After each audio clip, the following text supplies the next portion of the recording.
నమస్కారం. జ్యోతిష్య జ్ఞాన దీపిక ఛానల్‌కు స్వాగతం.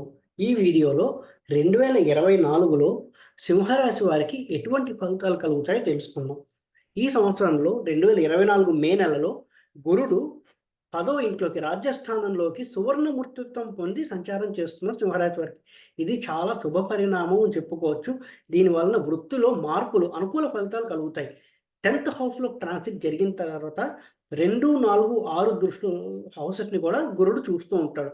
ఇక శని లోహమూర్తిత్వం పొంది సప్తమంలో ఉండడం వలన వైవాహిక జీవితంలో అసంతృప్తి అనేది కలుగుతూ ఉంటుంది. సప్తమంలో ఉన్న శని 9, 1, 4 ఇళ్లను కూడా చూస్తూ ఉంటాడు. రాహుకేతువులు తామ్రమూర్తిత్వం పొంది అష్టమం, ద్వితీయ స్థానాల్లో సంచారం జరుగుతున్నారు. సో, దీనివల్ల సింహరాశి వారికి అసలు ఈ 2024 మొత్తము ఎలా ఉంటుంది అని తెలుసుకుందాం. గురుడు సువర్ణమూర్తిత్వం పొంది 10థ్ హౌస్‌లో సంచారం చేస్తుండడం వలన 2024 మే నెల తర్వాత వీరికి ఉద్యోగంలో మార్పు అనేది ఖచ్చితంగా దక్కుతుంది. పదోన్నతి లేదా ఉద్యోగంలో మార్పు. పదోన్నతి కంటే కూడా నూతన ఉద్యోగమే ఖచ్చితంగా దక్కుతుంది అని చెప్పుకోవచ్చు సింహరాశి వారికి మే నెల తర్వాత. ఇప్పుడు చేస్తున్న ఉద్యోగం నుంచి మార్పు కావాలి, ఇక ఈ ఉద్యోగంలో వద్దు, నేను మారాలి అని ఎప్పుడైతే ప్రయత్నాలు మొదలుపెట్టారో వారికి మే నెల తర్వాత ఖచ్చితంగా ఉద్యోగంలో మార్పు జరిగి తీరుతుంది. కొత్త ఉద్యోగం వచ్చి తీరుతుంది సింహరాశి వారికి. ఇక ధనలాభాలు కూడా వస్తాయి. కొత్త ఉద్యోగం వచ్చిందంటే ఆబ్వియస్‌గా డబ్బులు పెరుగుతాయి. సో, ధనలాభాలు వస్తాయని చెప్పుకోవచ్చు. గృహంలో శుభకార్యాలు జరిగే అవకాశం స్పష్టంగా కనిపిస్తున్నాయి. లేదా ఇంట్లో భక్తి వాతావరణం, ఆధ్యాత్మిక వాతావరణం పెరుగుతుంది. ఆధ్యాత్మిక చింతన ఎక్కువగా ఉంటుందని చెప్పుకోవచ్చు సింహరాశి వారికి. అంటే వీరి ఆధ్యాత్మిక చింతన వైపు ఎక్కువగా ఉండడం, భక్తి వాతావరణం పెరగడం ఇవన్నీ జరుగుతూ ఉంటాయి సింహరాశి వారికి 2024లో మే నెల తర్వాత. ఎవరైతే ఇల్లు మారాలి అని అనుకుంటున్నారో, మే నెల తర్వాత ఖచ్చితంగా ఇల్లు మారతారు. లేదా ఎవరైతే ఇల్లు కొనుక్కున్నారో, గృహప్రవేశం చెయ్యాలి అని అనుకుంటున్నారో, వారు మే నెల తర్వాత ఖచ్చితంగా గృహప్రవేశం చేసుకుంటారు. గృహయోగం అనేది ఉంది. ఇల్లు మారాలి అనుకునే వారికి, లేదా ఇల్లు కొనుక్కోవాలి అనుకునే వారికి, గృహప్రవేశం చేసుకోవాలి అనుకునే వారికి, గృహ నిర్మాణం చేస్తున్న వారికి కూడా మే నెల తర్వాత పనులన్నీ చకచకా జరిగిపోతాయి. ఇంట్లో కాస్త ఆనందం వెల్లివిరుస్తుందని చెప్పుకోవచ్చు మే నెల తర్వాత సింహరాశి వారికి. గురుడు మాత్రమే 2024లో సింహరాశి వారికి అత్యద్భుతంగా ఉన్నాడు. శని మరియు రాహుకేతువులు చాలా యావరేజ్‌గా ఉన్నారు. సో, గురుడు చాలా మంచి ఫలితాలు కలిగిస్తారు సింహరాశి వారికి అని చెప్పుకోవచ్చు. గృహం నందు శుభకార్యాలు జరగడము, లేదా గృహ నిర్మాణ కార్యక్రమాలు క్విక్‌గా కంప్లీట్ చేయడము, అంతేకాకుండా ఒక ఇల్లు మారడము, గృహం యందు శుభగా ఒక భక్తి వాతావరణం, ఆధ్యాత్మిక చింతన పెంచడం, ఇంట్లో ఎప్పుడూ ఒక రిలీజియస్ హార్మనీ, రిలీజియస్ ఎన్విరాన్మెంట్ ఎక్కువగా ఉండడం, ఇవన్నీ జరిగే అవకాశాలు స్పష్టంగా కనిపిస్తున్నాయి సింహరాశి వారికి. వృత్తిలో గుర్తింపు లభిస్తుంది. మీరు ఏదైతే కొత్త జాబ్‌లో చేరతారో, అందులో మీకు గుర్తింపు లభిస్తుంది. అవార్డులు కూడా దక్కే అవకాశాలున్నాయి సింహరాశి వారికి. కుటుంబంతో గడిపే సమయం కొంతవరకు పెరిగే అవకాశం ఉంటుంది సింహరాశి వారికి. ఇది గురుడు వచ్చేటటువంటి మంచి ఫలితాలు. ఈ ఫలితాల వల్ల కొంతవరకు జీవితంలో ఆనందం అనేది ఉంటుంది అని చెప్పుకోవచ్చు. కానీ శని లోహమూర్తిత్వం పొంది 7థ్ హౌస్ సప్తమ భావంలో సంచరిస్తున్నాడు. దీనివలన వైవాహిక జీవితంలో కొంత అసంతృప్తి అనేది ఉంటుంది. లేదా భార్యాభర్తల మధ్య మనస్పర్ధలు రావడం కానీ, లేదా భార్యాభర్తలు కలిసి గడుపుదామనుకుంటే, ఏదో భర్తకి టైం ఉంటే భార్యకి టైం ఉండదు, భార్యకి టైం ఉంటే భర్తకి టైం ఉండదు. వాళ్ళిద్దరికీ టైం ఉంటే ఏదో ఒక విధంగా విషయంలో ఆర్గ్యుమెంట్ అనేది రావడం, లేదా ఎవరో ఒకరు ఇంటికి రావడం, వాళ్ళిద్దరూ గడపడానికి సమయం లేకపోవడం అనేది జరుగుతూ ఉంటుంది సింహరాశి వారికి. సో, శని లోహమూర్తిత్వం పొంది 7థ్ హౌస్‌లో ఉండడం వల్ల వైవాహిక జీవితంలో అసంతృప్తి, లేదా భార్యాభర్తల మధ్య మనస్పర్ధలు, లేదా వాళ్ళిద్దరూ కలిసి గడిపేటువంటి సమయమే దక్కకపోవడం అనేది జరుగుతూ ఉంటుంది. అది లేదు అంటే భాగస్వామికి అనారోగ్య సమస్యలు ఎక్కువగా ఉంటాయి. ఏదో ఒక అనారోగ్య సమస్య ఎప్పుడు ఈ ఒంట్లో ఇది బాలేదండి, అది బాలేదండి, జ్వరం వచ్చింది, ఏదో వచ్చిందని అనారోగ్యాలు ఒకటి తర్వాత ఒకటి ఎక్కువగా వచ్చే అవకాశాలు ఉంటాయి. ఏదో ఒకటి జరుగుతూ ఉంటుంది సింహరాశి వారికి. అది ఎలాగా అంటే దశలో అన్నీ చూసుకోవాలి. ఆ దశల్లో వాళ్ళకి ఎలా ఉందో దాన్ని బట్టి ఉంటూ ఉంటుంది. అనారోగ్య సమస్యలు ఎక్కువగా వచ్చే సమయం ఉందంటే అనారోగ్యాలు వస్తుంటాయి. లేదా వాళ్ళిద్దరి మధ్య గ్యాప్ క్రియేట్ అయ్యేది ఉందనుకోండి, జాతక పొంతన బావుందంటే భర్త ఊరెళ్తే భార్య ఇంట్లో ఉంటుంది. భార్య ఊరెళ్తే భర్త ఇంట్లో ఉంటారు. ఇద్దరు కలిసి ఇంట్లో ఉంటే ఏదో ఒక విధంగా గ్యాప్ అనేది ఏర్పడుతూ ఉంటుంది సింహరాశి వారికి. ఇక భాగస్వామ్య వ్యాపారం ఎవరైతే చేస్తున్నారో వాళ్ళు ఆచి తూచి అడుగులు వేయాలి. లాభాలు అంత ఈజీగా దక్కవు. నష్టాలు దొరికే అవకాశాలు ఎక్కువ ఉంటాయి. సో, భాగస్వామ్య వ్యాపారస్తులు చాలా జాగ్రత్తగా ఉండాలి. ఇప్పుడు ఏదైతే బిజినెస్ ఉందో దాన్ని అలాగే సజావుగా తీసుకెళ్ళాలి. కొత్త పెట్టుబడులు పెట్టకపోవడం మంచిది సింహరాశి వారు. ఎస్పెషల్లీ భాగస్వామ్య వ్యాపారస్తులు. ఒకవేళ కొత్త పెట్టుబడులు పెట్టినా, లైక్ ఇంకేదైనా న్యూ వెంచర్స్ ఏదైనా తీసుకున్నా కూడా ఇంకొకళ్ళ మీద నింద పడే అవకాశం ఉంటుంది. నీ వల్లే ఈ నష్టం వచ్చింది. అంటే నా వల్ల కాదు, నీ వల్లే ఈ నష్టం వచ్చింది అని పరస్పరం నిందలేసుకునే అవకాశం కొంతవరకు ఉంటుంది కాబట్టి, భాగస్వామ్య వ్యాపారస్తులు చాలా నిదానంగా ఉండాలి. పెట్టుబడులు పెట్టకుండా ఉన్న వ్యాపారాన్ని సజావుగా సాగించుకుంటే చాలా మంచిది. ఎంత చేసినప్పటికీ కొంతవరకు ఏదో ఒక రకమైనటువంటి నింద అనేది క్రియేట్ అవుతూ ఉంటుంది ఏదో ఒక విషయంలో. దానికి కొన్ని రెమెడీస్ ఉంటాయి. ఈ వీడియో చివరిలో రెమెడీస్ చెప్పడం జరుగుతుంది. అవి చేసుకుంటూ ఉంటే కొంతవరకు బావుంటుంది అని చెప్పుకోవచ్చు. వివాహం ప్రయత్నం చేసేటటువంటి వారు అంటే ఎవరైతే అవివాహితులు ఉన్నారో, ఎవరైతే వివాహం చేసుకోవాలి అని అనుకుంటున్నారో, అతి కష్టం మీద వివాహం కుదురుతుందంటే లోహమూర్తిత్వం గంధాలు సులభంగా ఇవ్వరు. చాలా కష్టపడాల్సొస్తుంది. అంటే 4, 5 సంబంధాలొస్తాయి. ఆల్మోస్ట్ కుదిరిపోయిందనుకుంటాం. లాస్ట్ మినిట్‌లో ఆ సంబంధం దెబ్బతింటుంది. అలా లాస్ట్ మినిట్‌లో ఇంకా నాకు వివాహం అవ్వదేమో అనేటువంటి మైండ్‌సెట్ క్రియేట్ టైంలో వివాహం కుదురుతుంది. ఈ విధంగా వివాహం కుదరడానికి కూడా అతి కష్టమైన సమయం మీద కుదురుతుందని చెప్పుకోవచ్చు సింహరాశి వారికి. ఎవరైతే ఉన్నత విద్యను అభ్యసించాలి అని అనుకుంటారో, వారికి ర్యాంకులు పర్వాలేదు బానే వస్తాయి. ఒకవేళ అత్యవసర ర్యాంక్ వస్తే అనుకున్న కళాశాలలో అయితే అడ్మిషన్ దక్కదు. 2, 3 సార్లు కాలేజీలు అప్లై చేస్తేనే 2, 3 సార్లు ఎగ్జామ్ రాస్తేనో వాళ్ళకి హైయర్ ఎడ్యుకేషన్ ఉన్నత విద్యలో అడ్మిషన్ దొరుకుతుంది. ఉదాహరణకి ఒక ఒక మనిషి ఫారిన్ వెళ్లి నేను అభ్యసించాలి ఉన్నత విద్య అని అనుకుంటాడు. వాళ్ళకి వీసాలు దక్కవు. వీసాలైనా తక్కువ, అడ్మిషనే తక్కువ. 4, 5 సార్లు ప్రయత్నం చేయగా ఏదో ఒక కాలేజీలో, ఏదో ఒక దేశంలో అమెరికాకి వెళ్దాం అనుకుంటాడు. అమెరికాలో దక్కదు, ఆస్ట్రేలియాలో దక్కదు, న్యూజిలాండ్ దక్కదు. ఏదో ఒక కంట్రీకెళ్ళి అక్కడ ఉన్నత విద్య చేస్తాడు. అంటే అనుకున్న కళాశాలలో అడ్మిషన్ దక్కదు. లేదా అనుకున్న దేశంలో అడ్మిషన్ దక్కదు. విదేశాల్లో చేయాలనుకుంటే వీసాలు రిజెక్ట్ అవుతాయి. లేదా వాళ్ళు అనుకున్న కంట్రీకి వెళ్ళలేకపోవచ్చు. స్వదేశంలోనే ఉన్నత విద్య చేయాలనుకుంటే వారు అనుకున్న కళాశాలలో దక్కదు. నేను పలానా కాలేజీలో పోస్ట్ గ్రాడ్యుయేషన్ చేయాలి అని నిర్ణయించుకుంటాడు. కానీ ఆ కళాశాల అడ్మిషన్ దక్కదు. ఏదో కళాశాల అడ్మిషన్ దక్కుతుంది. అక్కడికెళ్ళి పోస్ట్ గ్రాడ్యుయేషన్ ఫినిష్ చేసుకుంటాడు. ఈ విధమైనటువంటి అడ్మిషన్స్ అనేవి ఇబ్బంది పెడుతుంటాయి సింహరాశి వారికి హైయర్ ఎడ్యుకేషన్ కోసం. ప్రమోషన్‌ల కోసం ఎదురు చూసేవాళ్ళు ఎస్పెషల్లీ నైన్త్ హౌస్ మీద దృష్టి ఉంది కాబట్టి లోకమూర్తిత్వం పొందిన శని ప్రమోషన్‌ల కోసం ఎదురు చూసేవారికి అతి కష్టం మీద నామమాత్ర ప్రమోషన్‌లు వచ్చే అవకాశం ఉంటుంది. ఆల్రెడీ ప్రమోషన్‌లు వచ్చేసిన వాళ్ళైతే ఇంకా దాని గురించి ఎక్కువ ఆలోచించకండి. ఇంకా ప్రమోషన్ రాకుండా ప్రమోషన్ లిస్ట్‌లో మీ పేరు ఉంటే నామమాత్ర ప్రమోషన్‌లు వచ్చే అవకాశం ఉంటుంది. అంటే మేనేజర్ అవుతాను అనుకుంటారు.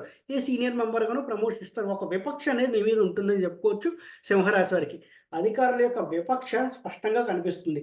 మీకు కావాలనే ప్రమోషన్ ఇవ్వలేదు అనేటటువంటి ఒక అభిప్రాయం మీ మైండ్‌లో ఎక్కువగా ఉంటుంది సింహరాశి వారికి. దానివలన మీరు ఇంకొక ఉద్యోగం చూసుకోవాలనుకుంటారు. ఖచ్చితంగా మే నెల తర్వాత ఒక ఉద్యోగం దక్కుతుంది. కొత్త ఉద్యోగానికెళ్తారు.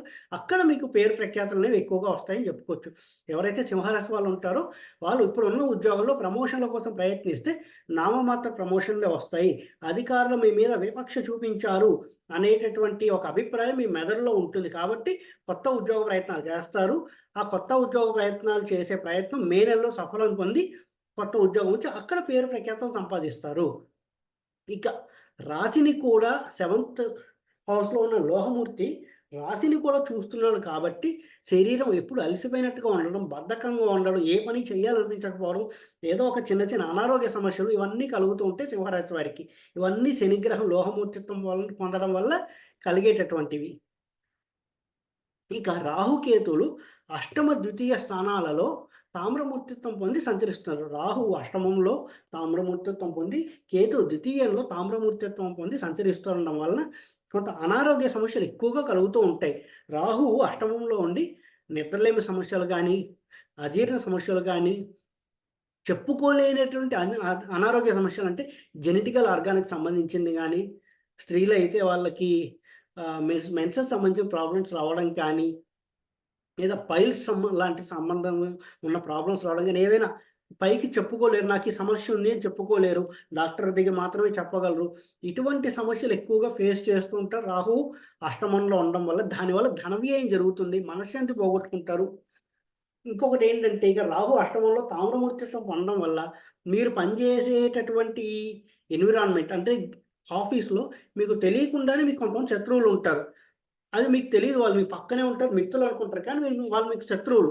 మీకు తెలియకుండానే మీ పక్కనుండి మీ గురించి చెడ్డగా చెప్పాలి అనేటువంటి ప్రయత్నాలు జరుగుతూ ఉంటాయి. బట్ గురుడు యొక్క దృష్టి చాలా బావుంది కాబట్టి ఆ ప్రయత్నాలు సఫలం అవ్వవు. కానీ ఈ అనారోగ్య సమస్యలు ఎక్కువగా ఉంటే ధన వ్యయం దానివల్ల జరుగుతూ ఉంటుంది. సో కేతువు తామ్రమూర్తిత్వం పొంది సెకండ్ హౌస్‌లో సంచారం చేస్తుండడం వలన గృహంలో ఎప్పుడు భక్తి వాతావరణం అనేది ఎక్కువగా ఉంటుంది. శుభకార్యాలు జరిగే అవకాశం ఉంటుంది. లేదా వీళ్ళకి ఆధ్యాత్మిక చింతన పెరుగుతుంది. ఎప్పుడు భక్తి గురించే మాట్లాడుతూ ఉంటారు. నలుగురితో మాట్లాడినా కూడా పరమాత్ముడు ఉన్నాడు. ఆయన చూసుకుంటాడు. మనకేంటి ఇటువంటి ఒక రకమైనటువంటి ఆధ్యాత్మిక చింతనకు సంబంధించినటువంటి ఒక వైరాగ్య భావన అనేది కలుగుతుంది. వైరాగ్యంతోనే మాట్లాడతారని చెప్పుకోవచ్చు. వీళ్ళ భావన, వీళ్ళ మాట తీరులో కూడా ఎక్కువ వైరాగ్యం కనిపిస్తూ ఉంటుంది. ఎందుకు అనుకుంటే ఇంతకుముందు జరిగినటువంటి ఎన్నో ఆఫీస్‌లో జరిగిన పరిణామాలు కావచ్చు, ఇంట్లో జరుగుతున్నటువంటి పరిణామాలు కావచ్చు, ఇవన్నీ వైరాగ్య చింతన తీసుకొచ్చి, ఆధ్యాత్మిక చింతన పెంచి, భక్తి వాతావరణం తీసుకొస్తూ ఉంటుంది.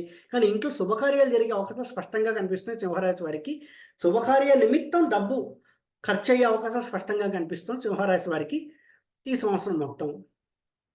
వైద్య రంగంలో ఉండేవారికి చాలా అనుకూలమైనటువంటి సమయము. అంటే రాహు 8థ్ హౌస్‌లో ఉన్నాడు కాబట్టి 8థ్ హౌస్ ఒక medical related research and medical అంటాం. రీసెర్చ్‌లో ఉండే వాళ్ళకి ఏంటంటే కొద్దిగా మెడికల్ సంబంధించిన రీసెర్చ్ చేస్తుంటే చాలా బావుంటుంది. లేదు అనుకుంటే కొంతవరకు ఇబ్బందికరమైనటువంటి వాతావరణం అని చెప్పుకోవచ్చు. ధన నష్టాలు ఎక్కువగా జరిగే అవకాశాలు ఉంటాయి. వైద్య రంగంలో ఉండేవారికి మాత్రం అనుకూల సమయం, పేరు గుర్తింపు లభిస్తుంది. విదేశీ ప్రయత్నాలు చేస్తున్న వారికి ప్రతికూల సమయము. ఎవరైతే విదేశాలకు వెళ్ళాలి అని అనుకుంటూ ఉంటారో ధన వ్యయం అవ్వడమే కానీ వారికి వీసాలు దక్కవు. ఊరికే వీసా కోసం అప్లై చేస్తారు, డబ్బులు ఖర్చు అవుతాయి తప్ప వీసాలు మాత్రం దక్కవు. లేదా ఏదో కారణంగా విదేశాలకైతే వెళ్ళే అవకాశం చాలా తక్కువ. ఎవరైతే విదేశాల్లో ఉన్నారో వాళ్ళు తిరుగుటప్ప స్వదేశానికి వచ్చేస్తారు. ఏదో కారణంగా ఇండియాకొచ్చేస్తారు. ఉదాహరణకి కొన్నేళ్ల క్రితం ఇండియా నుంచి ఒక మనిషి విదేశాలకెళ్ళాడు. అక్కడ కొన్నాళ్ళుగా ఉద్యోగం చేస్తున్నాడు. ఏదో కారణంగా ఇంట్లో ఏదో ఇన్సిడెంట్ జరిగింది, ఈవెంట్ జరిగింది, ఏదో ఒకటి ఇండియాకొస్తాడు. ఇండియాకొచ్చిన తర్వాత మళ్ళీ ఇంక విదేశాలకెళ్ళడానికి అవ్వదు. వాళ్ళు వీసా ఎక్స్‌పైర్ అయిపోవడం గానీ, లేదా ప్రాజెక్ట్ అయిపోవడం గానీ, ఏదో విధంగా అక్కడ ప్రాజెక్ట్ అయిపోయి ఇండియాకి పంపియడం గానీ, ఉద్యోగం పోయి ఇండియాకొచ్చేయడం గానీ, ఏదో విధంగా విదేశాల్లో ఉన్నవాళ్ళు తిరుగుటప్ప ఇండియా స్వదేశానికి వచ్చేస్తారు. వారు విదేశాల్లో ఉండరు. ఒకవేళ విదేశాల్లో ఉన్నవాళ్ళైతే వాళ్ళు స్వదేశానికి రాకుండా విదేశాల్లోనే ఉంటారు. ఈ సింహరాశి వాళ్ళైతే వాళ్ళకేంటంటే ఏదో ఒక అపవాదం వస్తూ ఉంటుంది. నువ్వే ఈ పని చేసావు. నీ వల్లే ఈ నష్టం వచ్చింది. ఈ కంపెనీకి నీ వల్ల చెడ్డ పేరొచ్చింది. ఏదో ఒక రిమార్క్, ఒక అపవాదం అనేది మూట కట్టుకోవాల్సొస్తుంది సింహరాశి వారు. సో, ఈ శని యొక్క సంచారం, రాహుకేతు యొక్క సంచారం చాలా ఇబ్బందులు క్రియేట్ చేస్తాయి. కానీ గురుబలం బాగుండటం వలన ఈ అపవాదం నుంచి కొంతవరకు బయటపడి జీవితం సాఫీగా ముందుకు తీసుకెళ్తారని చెప్పుకోవచ్చు. ఇవన్నీ జరుగుతూ ఉండడం వలన భక్తి వాతావరణం, ఆధ్యాత్మిక చింతన పెరిగి వీటన్నిటి మీద కొంత దూరంగా ఉండడానికి ఎక్కువగా దైవానికి దగ్గరవ్వాలి, దైవానుగ్రహం ఉండాలి అని చెప్పి ఆధ్యాత్మిక చింతన పెంచుకుంటారు సింహరాశి వారు. మరి వీటికేమైనా రెమెడీస్ ఉన్నాయా అనుకుంటే, రాహుగ్రహం యొక్క అనుకూలత కోసం, అనుగ్రహ కోసం దుర్గా స్తోత్రం పఠించాలి. నిత్యం దుర్గాదేవిని ఆరాధించాలి, పఠించాలి. దానివల్ల రాహుగ్రహం యొక్క అనుగ్రహం కొంతవరకు కలుగుతుందని చెప్పుకోవచ్చు. గణపతి ఆరాధన చేయడం వల్ల కేతుగ్రహం యొక్క అనుగ్రహం కూడా కలిగి ఇంకాస్త మంచి ఫలితాలు కనిపిస్తాయని చెప్పుకోవచ్చు. సంకటహర చతుర్థి నాడు ఏదో ఒక సంకటహర చతుర్థికి పూజ చేసుకోవడం చాలా ఉత్తమము. కేతుగ్రహం యొక్క అనుకూలత కోసము. ఇక శనిగ్రహం యొక్క అనుకూలత చెప్పాం కదా! లోహమూర్తి సప్తమంలో ఉన్నాడు.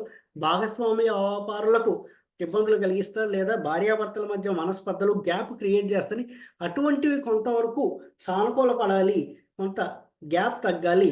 పాజిటివ్‌నెస్ పెరగాలి ఇంట్లో అని అనుకుంటే శనివారం నాడు వెంకటేశ్వర స్వామి ఆరాధన చాలా ఉత్తమము.